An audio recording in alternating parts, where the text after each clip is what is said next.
حضرت علی شیر خدا فرماتے ہیں بخاری مسلم میں، فرماتے ہیں مجھے قسم ہے اس ذات کی جس نے زمین چیر کے دانہ پیدا کیا ہے، مجھ سے رحمت عالم صلی اللہ علیہ وسلم نے وعدہ فرمایا کہ علی یاد رکھنا تم سے صرف مومن ہی پیار کرے گا، اور جس سینے میں تمہارا بغض ہوگا وہ سینہ مومن کا نہیں منافق کا ہوگا۔ تم سے مومن پیار کریں گے، مومنوں کے دلوں میں کشش ہوگی تمہارے لیے، ان کے سینے کشادہ ہوں گے تمہارے حق میں۔ حضرت مولا علی شیر خدا کی محبت، ان کا نام آئے تو دل ٹھنڈا ہو جائے، آنکھوں میں روشنی آئے، چہرہ روشن ہو جائے، تو معنی یہ ہے کہ ایمان مضبوط ہے دل میں۔ اور اگر بندہ کمزور ہونے لگ جائے، اگر اس کی کیفیات کوئی اور رنگ پیش کریں، تو معنی یہ ہے کہ ایمان سینے میں مضبوط نہیں ہے۔ حضرت علی شیر خدا سے حضور کا جو قربت کا تعلق دیکھیں، کچھ لوگ ایسے ہوتے ہیں کہ جن سے قربت ہوتی ہے، آپ نے کبھی دیکھا ہے ہر بندے سے مل کے بندہ رو نہیں سکتا، ہر بندے کو دیکھ کے رونا آتا نہیں، لیکن کچھ لوگوں سے روح ملتی ہے نا کسی کی، تو ویسے کبھی وہ بندے مل جائیں نا، دل کرتا ہے تینوں سامنے بٹھا لاں، تیرے درد پرانے چھیڑاں۔ کچھ لوگ ایسے ہوتے ہیں جن کے ساتھ حضور تشریف فرما ہیں، حضرت علی شیر خدا کہیں گئے ہوئے ہیں، تو محبوب کیا فرماتے ہیں؟ فرماتے ہیں اللہ اس وقت تک میرے پاس حضرت اسرائیل کو نہ بھیجنا جب تک میں علی سے ملاقات نہ کر لوں۔ دعائیں ہو رہی ہیں کہ میری جب تک ملاقات نہ ہو جائے میرا جانے کا وقت نہ آئے، مشکات میں حدیث موجود ہے۔ تو سرور کائنات علیہ السلام کا جو ان کے ساتھ قربت ہے، حضور کا جو ان سے پیار ہے، حضور نے ہر مہاجر کو ایک انصاری کا بھائی بنایا، انصار کے اندر حضور نے بھائی چارہ قائم فرمایا، اور یہ تاریخ کا وہ والا بھائی چارہ ہے جس کی نہ اس سے پہلے کوئی مثال ہے، نہ قیامت تک دوبارہ کوئی مثال دی جا سکتی ہے۔ بھائی جب سگے بھائی جب شادی شدہ ہو جاتے ہیں نا، تو ان کی اپنی اپنی جیبیں ہو جاتی ہیں، اپنی اپنی گفتگو ہو جاتی ہے۔ 6 ماہ کے بچے کے بارے میں بھی وہ کہنے لگ جاتے ہیں میں نے بچوں کا بھی تو کچھ بنانا ہے نا۔ انہیں بالکل اب وہ چیزیں نظر آنی بند ہو جاتی ہیں جس میں والدین اور بہن بھائی شامل ہوتے ہیں، وہ کہتے ہیں میرے بھی تو بچے ہیں۔ لیکن یہ بھائی چارہ مہاجرین اور انصار کا اتنا زبردست اور معنی خیز ہے، حضور نے بھائی چارہ قائم فرمایا۔ سگے بھائیوں کو وراثت دینا مشکل ہوتا ہے، بڑا کہہ رہا ہوتا ہے کمائی تو میں نے کی تھی، چھوٹا کہہ رہا ہوتا ہے کہ باہر تو پہلے میں گیا تھا، جھگڑے جھگڑے۔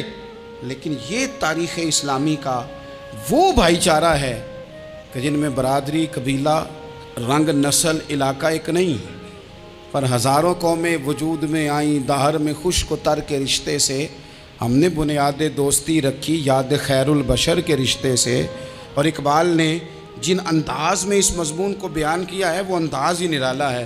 اقبال فرماتے ہیں خاص ہے ترکیب میں قوم رسول ہاشمی، بننے میں کوئی ان کی ترکیب ہی کوئی خاص ہے۔ حضور نے بھائی بھائی بنا دیا۔ اب بھائی جن کو دینی اسلامی مذہبی بھائی بنایا ہے، وہ دوسرے بھائی کے بارے میں کیا ذہن رکھتا ہے؟ وہ کہتا ہے کہ میرے بھائی میرا کاروبار بھی آدھا تیرا، جائیداد بھی آدھی تیری، چونکہ تو میرا بھائی ہے تو تو رسی لے کے پیمائش کر لے، میں اپنا گھر بھی بانٹ کے آدھا تجھے دینا چاہتا ہوں۔ جب اس قدر زیادہ لوگوں کی نظریاتی پختگی ہوئی اور لوگ اس قدر زیادہ مزاج رکھنے لگے، تو پھر ایک خاص قربت کا ماحول وہاں نظر آیا۔ پھر وہ جو مہاجر بن کے آئے تھے اور بہت زیادہ جن لوگوں نے جہاد کیا تھا، جد و جہد کی تھی، گھر بار چھوڑے تھے، پھر ان لوگوں کو زیادہ دشواری نہیں ہوئی، زیادہ آزمائش نہیں ہوئی دل لگانے میں اور مدینے میں رہنے میں، بڑی آسانی سے وہ لوگ وہاں رہنے لگے، اور بڑی جلدی ان کا مدینے سے اور اہل مدینہ سے پیار بڑھ گیا۔ تو میرے عزیز بھائیوں، حضور نے ہر انصاری اور مہاجر کو ایک دوسرے کا بھائی بنا دیا، سب کو بنا دیا۔ حضرت علی رہ گئے، اب یہ تو دونوں مہاجر ہیں، حضور بھی مکہ شریف سے آئے ہیں، حضرت علی بھی، بظاہر تو دونوں مہاجر ہیں، اگرچہ ساری زمین کے مالک رسول پاک ہیں، سب کو بھائی بھائی بنا دیا۔ تو اب ہر بندے کو بھائی مل رہا ہے، اور بھائی بڑے پیارے ہوتے ہیں۔ میں کئی دفعہ کہتا ہوں کہ بھائی بڑے پیارے ہوتے ہیں، کچھ قدورتیں دنیاوی طور پر معاذ اللہ دلوں میں آ جاتی ہیں، لیکن بھائی کا درد جو بھائی محسوس کر سکتا ہے وہ بھی دوسرے کو محسوس نہیں ہوتا۔ تو حضرت علی جب کسی کے بھائی نہیں بنائے گئے تو رو ہی پڑے، اتنے دلیر بندے تھے، پر بھائی کی ضرورت بندہ اتنی محسوس کرتا ہے۔ اس کو بھائی سے لگاؤ اتنا زیادہ ہوتا ہے کہ مولا علی رو پڑے، مشکات میں موجود روئے۔ حضور نے فرمایا کیوں روتے ہو؟ عرض کی حضور آپ نے سب کو ایک دوسرے کا بھائی بنایا ہے، میں رہ ہی گیا ہوں، مجھے کسی کا بھائی نہیں بنایا۔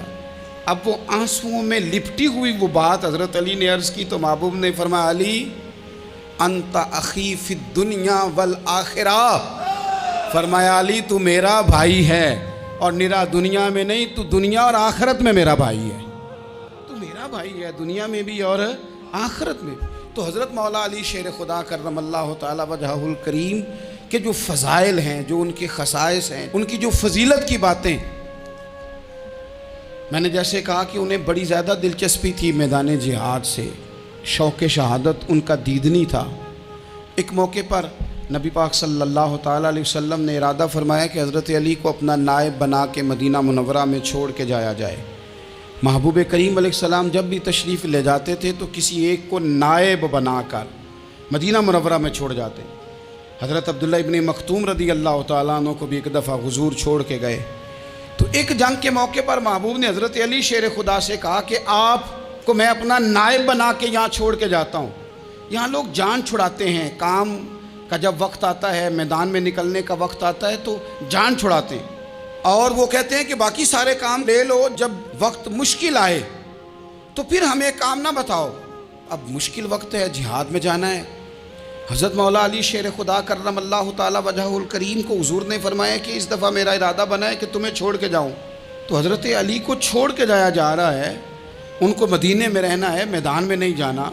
عام آدمی کتنا پسند کرتا ہے کہ میں آرام سے رہوں گا، لیکن حضرت علی کو اتنا شوق تھا میدان جہاد کا، اتنی تڑپ تھی ان کے دل کے اندر کہ عرض کرنے لگے یا رسول اللہ صلی اللہ تعالی علیہ وسلم، رو پڑے، کہنے لگے حضور ساری دنیا میدان میں جہاد کرے گی اور میں یہاں عورتوں اور بچوں کے پاس رہوں گا، میں یہاں عورتوں اور بچوں کے بیچ وقت گزاروں، حضور مجھے لے کے جائیں۔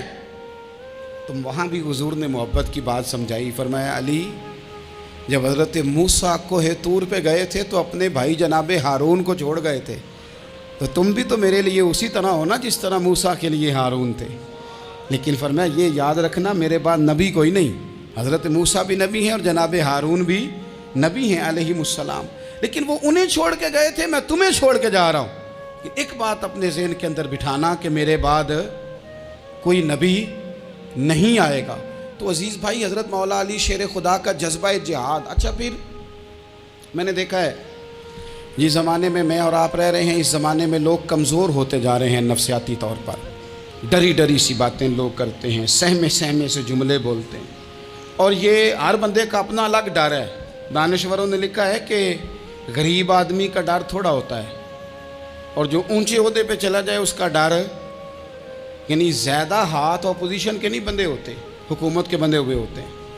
لوگوں کو ساتھ لے کے اپوزیشن نے نہیں چلنا ہوتا، حکومت نے چلنا ہوتا ہے۔ تو حکومت میں جب لوگ ہوتے ہیں تو ان کے اندر کمزوری آ جاتی ہے، جب آپ بڑے عہدے پہ چلے جاتے ہیں تو آپ کی مجبوریاں بھی بڑی ہو جاتی، ہر آدمی کہیں نہ کہیں کمزور پڑتا ہے۔ اور ہمارے ہاں تو لوگ ذرا بیمار ہو گئے تو گئے، اور آج کل جو سب سے بڑا مسئلہ ہے وہ یہ ہے کہ لوگ کیا کہیں گے، اور لوگوں نے بڑے بڑے لوگوں کو پاگل کر دیا ہے، بڑے بڑے لوگوں کو۔ ہمارے علماء نے ایک بات لکھی ہے کہ ایک دفعہ نا ایک استاد صاحب سبق پڑھانے کے لیے آئے تو طالب علموں نے ارادہ کیا کہ آج استاد جی کو بیمار کرنا ہے۔ یہ جو آپ کے مشیر ہوتے ہیں نا ارد گرد، ان کی پڑتال بھی بڑی ضروری ہوتی ہے کہ یہ خبر کون سی لے کے آ رہے ہیں اور یہ کس طرح سے گائیڈ کر رہے ہیں۔ ہمیں تنقید کرنے والا بندہ اچھا تو نہیں لگتا، لیکن تنقید کرنے والے جو ہوتے ہیں وہ ہمیں نکھارتے ہیں، وہ ہماری کمزوریاں جو ہمارے اپنے نہیں نکال سکتے وہ نکال کے ہمیں بتاتے ہیں کہ تم یہاں کمزوری کر رہے، اس کا نفع ہوتا ہے۔ طالب علموں نے ارادہ کیا ایک دفعہ، یہ ہم جو اتنی زیادہ توجہ کرتے ہیں نا لوگوں کی باتوں پہ، لوگ کیا کہیں گے، میں کئی دفعہ دوستوں سے عرض کرتا ہوں زیادہ وضاحتیں نہ دیا کریں، زیادہ وضاحتیں دینے سے بھی بندہ کمزور ہو جاتا ہے۔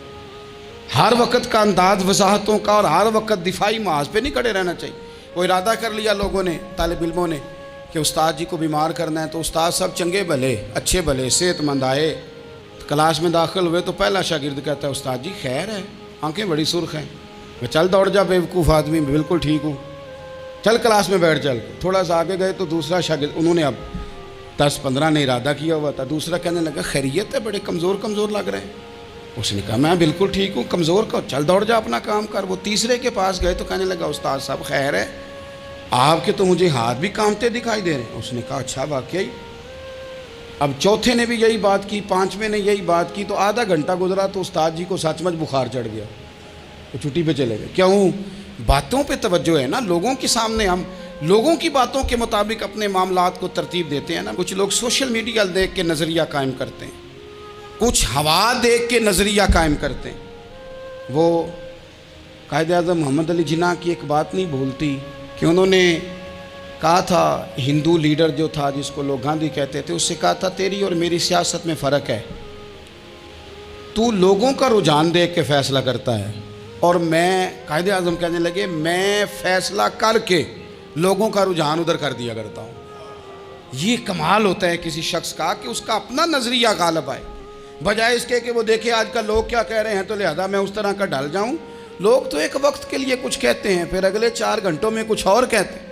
حضرت مولا علی کے مزاج میں استقامت ہے، اور جو لوگ جو بہت زیادہ پراپوگنڈا کرتے ہیں اور بہت زیادہ کسی کے بارے میں بات کرتے ہیں، ان کا وہ مزاج نہیں، ان کی وہ طبیعت نہیں، وہ اپنے حساب سے فیصلہ کرتے۔ ایک شخص تھا عمر بن عبد ود، 90 سال کا بوڑھا، لیکن جب تلوار لے کے میدان میں آتا تھا تو 1000 آدمی کے مقابلے میں لڑتا تھا، اور لوگ جگہ جگہ یہ کہتے تھے تو اس طرح ہے جس طرح عمر بن عبد ود لوگوں کو ڈراتا ہے، تو اس طرح ہو گیا۔ یہ اس کے ارد گرد کے لوگ اس کی مثالیں دیتے تھے۔ جنگ خندق جب ہو رہی تھی تو یہ مقابلے میں آ گیا، تو حضرت علی المرتضیٰ شیر خدا کرم اللہ تعالی وجہ الکریم بھی تشریف فرما تھے۔ اب پورے عرب کے اندر اس کے بارے میں یہ کہا جاتا تھا کہ اس سے نہ لڑو، وہ تو خونخوار ہے، وہ تو درندہ ہے، وہ تو جنگلی شیر کی طرح آتا ہے، وہ تو کاٹ کھانے کو دوڑتا ہے، اس سے کون لڑے؟ ایک خیال تھا۔ اور وہ پراپوگنڈا بعض اوقات اتنا زیادہ کسی کے بارے میں ہوتا ہے کہ ذہن میں، بچے لوگ آتے ہیں نا بچہ دم کرانے کے لیے، تو کہتے ہیں پیر صاحب بڑا ضدی ہے، کسی کی بات نہیں مانتا، باقی بچے ٹھیک تھے، یہ تو بڑا ہی نالائق نکل آیا ہے۔ تو میں کہتا ہوں کہ آپ اس کے سامنے یہ والی باتیں نہ کریں، یہ پکا ہو جائے گا کہ میں ضدی ہوں۔ تو آپ ذہن بنا رہے ہیں اس کا کہ تو اس طرح کا ہے۔ ذہن بنا دیا لوگوں نے کہ عمر ابن عبد ود کے مقابلے میں کوئی نہیں آ سکتا۔ خندق میں یہ آیا، اس نے للکارا مسلمانوں کو، آؤ وہ تمہاری جنت کدھر ہے جس کے بارے میں تم کہتے ہو کہ ہم شہید ہوں گے، تو آؤ میرے مقابلے میں نکلو۔ جب اس نے پہلی دفعہ للکارا تو ابھی بات ختم نہیں ہوئی تھی کہ مولا علی تلوار لے کے اللہ اکبر کہتے کھڑے ہو گئے۔ حضور نے فرمایا بیٹھ جاؤ، حضرت علی پھر بیٹھ گئے۔ وہ پھر پکارا اٹھو کوئی میرے مقابلے میں، تو مولا علی شیر خدا پھر کھڑے ہو گئے، پھر کھڑے ہو گئے۔ حضور نے فرمایا بیٹھ جا۔ ایک شخص نے کہا علی یہ عمر بن عبد ود ہیں، فرمایا مجھے پتہ ہے۔ نہیں سمجھے آپ بات، میں آپ کو سمجھا کے لایا ہوں پیچھے سے کہ پراپوگنڈا کرتے ہیں نا لوگ، ہو آگے نہ جانا، یہاں کرنٹ بڑا زیادہ ہے، وولٹیج بڑے سخت ہیں، تو آگے نہ بڑھنا۔ بھائی کیا ہو جائے گا، اٹھ باندھ کمر کیوں ڈرتا ہے، پھر دیکھ خدا کیا کرتا ہے۔ حضرت علی تیسری دفعہ اس نے کہا نا ہے کوئی، تو حضرت علی پھر اٹھے۔ اب تو رسول پاک صلی اللہ تعالی علیہ وسلم نے تھپکی دی۔ بعض جگہ یہ ہے کہ حضور نے خود تلوار تھمائی، سر پہ امامہ باندھا، اور حضور نے فتح یابی کی دعا فرمائی۔ حضرت علی گھوڑے پہ بیٹھے نکلے، اور جب اس کے سامنے گئے تو جا کے کہنے لگا میرا پتہ ہے۔ حضرت علی فرمانے لگے تو اپنا چھوڑ، میرا پتہ ہے تجھے، مجھے تو جانتا ہے۔ کہنے لگا میں 1000 کے مقابلے میں اکیلا لڑتا ہوں۔ حضرت علی شیر خدا فرمانے لگے پتہ نہیں تو کن سے لڑتا رہا ہے، جانے وہ کون ہے جن سے تو لڑتا رہا ہے، وہ کون 1000 تھے جو تیرے مقابلے میں آتے تھے، پتہ نہیں۔ تو کہنے لگا میرا نام میری ماں نے عمر بن عبد ود رکھا ہے۔ فرمایا چھوڑ تو، میری ماں نے میرا نام حیدر رکھا ہے۔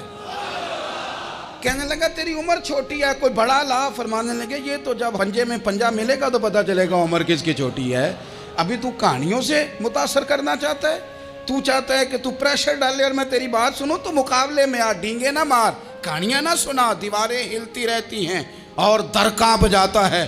علی کا نام سن کے اب بھی خیبر کانپ جاتا ہے۔ تو مقابلے میں آ، تو باتیں بنا رہا ہے، کہانیاں سنا رہا ہے۔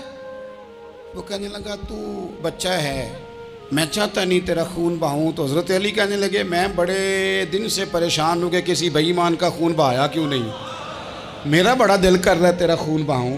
اس نے بڑی زوردار ضرب لگائی، غصے میں اتنا پاگل ہوا، کیونکہ اس کے بارے میں معروف تھا کہ وحشی مزاج آدمی، اتنا سخت پاگل ہوا غصے میں، اس نے اپنے گھوڑے کے پیر کاٹ ڈالے، پہلے تلوار گھوڑے کو دے ماری، اس کو کاٹ کے دوڑا۔ یہ کیوں کرتے تھے لوگ؟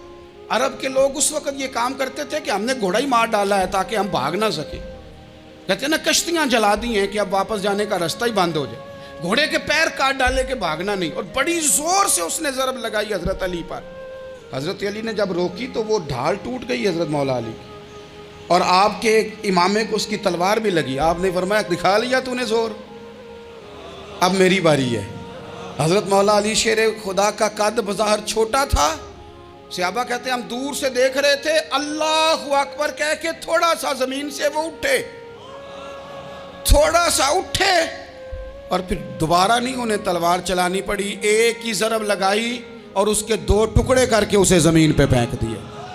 تو عزیز دوست، آپ یاد رکھیں گے اس بات کو کہ اپنی زندگی کے اندر مروب ہونا چھوڑ دیں۔ روب میں تاتاریوں نے مسلمانوں کو مروب کر لیا تھا، روب ڈال لیا تھا کہ ہم بہت بڑے لوگ ہیں۔ یہی آج ہمارے ساتھ بہت سارے لوگ کرتے ہیں، دلوں میں روب آ جاتا ہے، امیر رشتہ دار کا، فلانے کا، فلانے کا، پھر وہ جو مرضی کرتا ہے۔ تاتاریوں کی ایک بی بی، وہ کیا کرتی، وہ 9-10 مسلمان نوجوانوں کو سڑک پہ کھڑا کر جاتی، کہتی ادھر کھڑے ہونا، میرے آنے تک ہلنا نہ، جوان ہے لیکن روب ہے نا کہ یہ بڑے وحشی ہیں۔ اکیلی بی بی اندر جاتی، تلوار لے آتی، اور وہ کھڑے ہیں، وہ بھاگے بھی نہیں، اتنا ڈر گئے، ٹانگیں کانپ رہی ہیں، بھاگنے کی بھی جرت نہیں کر رہے۔ تسلی سے گئی ہے، تلوار لے کے آئی ہے، اور اس نے 9 جوان مسلمانوں کے گلے کاٹ دیے۔ اس روب سے نکلیں باہر، نوجوانوں سے کہتا ہوں نکلو۔ اور جن لوگوں نے دنیا میں انقلاب برپا کیا وہ غریب گھروں کے تھے، وہ لوگ تھے کہ جو بظاہر کسی بڑے قبیلے سے نہیں تھے۔ آپ محنت کریں، تعلیم حاصل کریں، جد و جہد کریں، مشقت کریں، اپنی زندگی میں کچھ مقاصد کے حصول کے لیے آگے بڑھیں۔ اور اگر آپ کہیں کہ دائیں بائیں میرے فلاں آدمی مجھے یہ مشورہ دے رہا ہے، تو کچھ لوگ دنیا میں باتیں کرنے آئے ہیں، انہوں نے باتیں کرنی ہیں اور بڑا فائدہ ہوتا ہے، ان کو باتیں کر لینے دیں، ان کو کرتے رہنے دیں۔ کام کرنے والا بندہ کام کرتا ہے اور کرتا ہی چلا جاتا ہے، وہ منزل تک پہنچ جاتا ہے۔ تو حضرت علی کے مزاج میں دلیری ہے، ہمت ہے، ایک بات، اور دوسری بات دانائی، حکمت۔ یہ جو ہمارے فیصلے ہیں نا جذباتی، اور جناب آج فلانے نے یہ کہہ دیا تو میرا پروگرام یہ بن گیا، تو پھر کل کسی نے اور کچھ کہہ دیا تو میرا پلان اور بن گیا۔ میں سب سے زیادہ ان لوگوں کے حق میں پریشان ہوتا ہوں جو سویرے کچھ اور کہتے ہیں، دوپہر کو کچھ اور کہتے ہیں، شام کو کچھ اور کہتے ہیں۔ بھئی آپ کا کوئی نظریہ ہونا چاہیے، کوئی ویژن ہونا چاہیے زندگی میں، آپ کے اندر کوئی حکمت اور دانائی ہونی چاہیے۔ اس کے لیے کیا کرنے کی ضرورت ہوتی ہے؟ اس کے لیے ضرورت ہوتی ہے کہ آپ کا ذہن ایک طرف ہو۔ میرے اسا فرمایا کرتے تھے زندگی میں ایک کام کر لو پر صحیح کر کے کر لو۔ ہم نے ایک تو سارے کام کرنے ہیں۔ آج کل ہر بندہ صحافی ہے، ہر بندہ تجزیہ نگار ہے، ہر بندہ سیاستدان ہے، ہر بندہ ہی مفتی ہے، ہر بندہ ہی جناب واعظ ہے، ہر بندے کے پاس ہی کچھ مسئلے۔ اس کا نقصان یہ ہے کہ کسی کے پاس بھی کچھ نہیں۔ وہ کسی درویش نے کہا تھا کہ جب سب لیڈر ہوں تو سمجھو کوئی لیڈر نہیں، کیونکہ سارے جو لیڈر ہو گئے۔ میرے عزیز، ایک طرف ذہن کو رکھیں اور اپنے اس کام میں کمال پیدا کریں۔ حضرت مولا علی شیر خدا کو اللہ نے حکمت دی تھی۔ نبی پاک صلی اللہ تعالی وسلم کے صحابی حضرت عبداللہ ابن مسعود رضی اللہ تعالیٰ عنہ فرماتے ہیں، امام ابو نعیم نے لکھا ہے کہ حضرت عبداللہ ابن مسعود فرماتے ہیں نبی پاک صلی اللہ علیہ وسلم نے فرمایا اگر حکمت کے 10 حصے کیے جائیں نا، دانائی کے 10 حصے کیے جائیں، تو اس میں سے 9 حصے اللہ تعالیٰ نے حضرت علی کو عطا فرمائے ہیں، اور ایک حصہ باقی لوگوں کو ملا ہے۔ دانا تھے، معاملہ فہم تھے۔ کچھ بندے بڑے منافق قسم کے تھے، تو حضرت علی اذان ہو گئی تو وہ حضرت مولا علی شیر خدا کے پاس آ گئے، اذان ہو گئی، حضرت علی نے جماعت کرانی، ان کا خیال تھا کہ آج ہم نے جماعت لیٹ کرانی ہے کسی طریقے سے۔ ہم چونکہ زیادہ باتیں، میں دوستوں سے کہتا ہوں بہت زیادہ خبریں نہ دیکھا کرو، بہت زیادہ بھی چیزیں نہ سنا کرو۔ آپ تو میرے بھائی موبائل کے اندر چلے جائیں گے، پھر باہر کی دنیا تو اور ہے، تو تھوڑا باہر بھی نکلیں تصویروں سے، تھوڑا باہر بھی آئیں، دیگر معاملات بھی دیکھیں۔ ہمیں بڑے بڑے اچھے لوگ زندگی میں مل جائیں گے، لیکن ہم ان کے قریب نہیں جاتے، ہم دیکھتے نہیں کہ اصل بات کیا ہے، سنی سنائی چیزوں پر زیادہ گمان کرتے ہیں۔ اب حضرت علی چونکہ بڑے دانا تھے، مصلے پہ بڑھ رہے ہیں، جماعت کھڑی کرنی ہے، اللہ اکبر کہہ رہے ہیں، بندوں کا خیال تھا نماز لیٹ کرانی ہے، نے فٹافٹ حضرت علی سے کہا کہ حضور ذرا وہ جانور تو بتائیے گا کتنے ہیں جو انڈے دیتے ہیں، اور ذرا وہ بھی بتائیے گا جو بچے دیتے ہیں۔ یہ ذرا اب کتنے کو بندہ جانور گنے، آہستہ آہستہ بندہ شمار کرے، وہ بکری جو ہے وہ بچہ دیتی ہے، مرغی انڈا دیتی ہے، اور گائیں جو ہے وہ بچہ دیتی ہے، اور بطخ جو ہے وہ انڈا دیتی ہے۔ اب بندہ تو یہ گننے لگ جائے تو حضرت علی شیر خدا یہاں ہاتھ ہیں، فرمانے لگے گھر جا کے گن لینا، موٹی سی بات بتاتا ہوں، جن جانوروں کے کان باہر ہوتے ہیں وہ بچے دیتے ہیں، جن کے اندر ہوتے ہیں وہ انڈے دیتے ہیں۔ اللہ اکبر، نماز کی نیت باندھ لی، تم گننا گھر جا کے۔ موٹی سی بات بتا دیتا ہوں، وہ صاحب کہتے ہیں میں حضرت علی رضی اللہ تعالیٰ عنہ کو الجھانے آیا تھا، میں خود بڑا الجھ گیا۔ یہ کیا ماجرا ہے، کیا معمہ ہے کہ دو فکروں میں انہوں نے بات کو سمیٹا اور کمال کر دی۔ کہنے لگے گھر جا کے گننا، یہاں ٹائم نہیں، نماز کا وقت ہے، بس جن کے کان اندر ہے نا وہ انڈے دیتے ہیں، اور جن کے باہر ہیں وہ جا کے حساب کرنا۔ آپ ڈھونڈ لیں، تلاش کر لیں، چلے جائیں ماہرین کے پاس، پر شیر خدا شیر ہی ہے۔ حضرت مولا علی کے جملوں میں کمال ہے، ان کی دانائی، ان کا تدبر، ان کی حکمت، ان کا فہم، ان کی فراست، ان کا کمال۔ ایک شخص بڑی دور سے آیا، اس نے کہا حضور مجھے نا لمبی باتیں یاد نہیں رہتی، 2 باتیں بس بتا دیں میں عمل کروں تو زندگی بن جائے، 2 باتیں۔ تو حضرت علی فرمانے لگے لمبی امیدیں نہ لگانا، لمبی امیدیں نہ لگانا، موت کا پتہ نہیں کب آ جائے گی۔ منصوبہ بندی ضرور کرنا آنے والی نسلوں کے لیے، اپنی ذات کے لیے لمبی امیدیں نہ باندھنا، یہ بھی کر لوں گا، یہ بھی کر لوں گا۔ ہم ریٹائر نہیں ہوتے زندگی بھر، پلان پہ پلان، پلان پہ پلان۔ تو اگر ہم پلان کر رہے ہوتے ہیں تو جو ہمارے نیچے ہوتے ہیں وہ ہمیں ریٹائر کرنے کا پلان کر رہے ہوتے ہیں۔ اولادیں تک والدین کو کمزور کرنے کے در پہ ہوتی ہیں کہ اب یہ ہٹے تو ہماری باری آئے۔ حضرت علی فرمانے لگے 2 کام، ایک تو لمبی امید نہ باندھنا، اور دوسرا فرمایا اپنے نفس کی خواہش کی پیروی سے بچنا۔ دنیا میں رسوا وہ لوگ ہو جاتے ہیں جو اپنے نفس کی خواہش کی پیروی کرتے ہیں، وہ بزدل ہو جاتے ہیں جو خواہشات نفسانی کے پیچھے بھاگتے ہیں۔ یہ کام نہ کرنا۔ تو دانائی اللہ تعالیٰ نے انہیں دی۔